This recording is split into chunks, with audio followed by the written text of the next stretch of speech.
Sobat BMKG, senang rasanya kami kembali menyapa Sobat dalam program update perakiraan cuaca untuk wilayah Indonesia yang berlaku hari Kamis 18 Juli 2024 bersama saya Nurul Iza Fitria. Berikut kita simak informasi selengkapnya. Sobat BMKG, saat ini sebagian besar wilayah Indonesia, khususnya bagian selatan, masih berada pada musim kemarau yang ditandai dengan angin yang didominasi dari arah tenggara dan selatan dengan kecepatan berkisar antara 10 hingga 50 km per jam. Angin tersebut membawa massa udara yang dingin dan kering dari daratan Australia menuju ke wilayah Indonesia sehingga menghambat pertumbuhan awan, membuat cuaca menjadi cerah hingga berawan sepanjang hari. Kondisi ini justru membuat suhu menjadi lebih dingin terutama saat malam dan dini hari. Selanjutnya untuk daerah tekanan rendah terpantau ada di Filipina Utara dan juga di Samudra Pasifik Timur Filipina yang membentuk daerah pertemuan dan perlambatan kecepatan angin atau yang biasa disebut dengan konvergensi memanjang dari wilayah Kalimantan Timur hingga Kalimantan Utara, dari Gorontalo hingga ke Laut Sulawesi. Kondisi tersebut mampu meningkatkan potensi pertumbuhan awan hujan di sekitar daerah tekanan rendah dan di sepanjang daerah yang dilewati konvergensi tersebut. Selanjutnya perlu diwaspadai juga adanya potensi angin kencang bagi sobat yang berada di wilayah Nusa Tenggara Barat, Nusa Tenggara Timur, dan di wilayah Maluku. Suhu udara di kota-kota besar wilayah Indonesia umumnya berkisar antara 17 hingga 34 derajat Celcius dengan kelembaban berkisar antara 40 hingga 100%.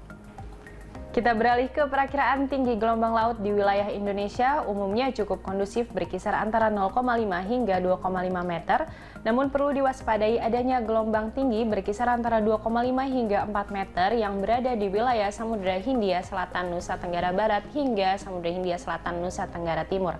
Selanjutnya perlu diwaspadai juga adanya potensi banjirop esok hari di pesisir utara Jakarta dan juga di pesisir Maluku Utara. Lalu bagaimana untuk perakiraan di kota-kota besar wilayah Indonesia? Mari kita simak informasi selengkapnya. Kita awali dari Pulau Sumatera. Untuk kota Padang dan Tanjung Pinang, cuaca diprediksi akan cerah berawan, kemudian di Pekanbaru cuaca umumnya berawan, sementara di kota Banda Aceh terdapat potensi hujan ringan dan juga perlu diwaspadai adanya potensi hujan dengan intensitas lebat bagi sobat yang berada di kota Medan. Masih dari Pulau Sumatera, untuk kota Pangkal Pinang cuaca diprediksi akan cerah berawan, kemudian di Bengkulu cuaca umumnya berawan, sementara di kota Jambi dan Palembang terdapat potensi kabut dan juga di kota Bandar Lampung terdapat potensi hujan dengan intensitas ringan. Selanjutnya kita beralih ke Pulau Jawa. Untuk kota Jakarta, Semarang, dan Yogyakarta cuaca diprediksi akan cerah berawan, kemudian di Serang, Bandung, dan Surabaya cuaca umumnya berawan. Kemudian kita beralih ke Bali dan Nusa Tenggara. Untuk kota Kupang cuaca diprediksi akan cerah berawan dan di kota Mataram serta Denpasar cuaca umumnya akan berawan. Selanjutnya dari Pulau Kalimantan, untuk kota Tanjung Selor, Banjarmasin, dan Palangkaraya cuaca diprediksi akan berawan, sementara di Pontianak terdapat potensi kabut dan juga di Samarinda perlu diwaspadai adanya potensi hujan dapat disertai kilat maupun petir.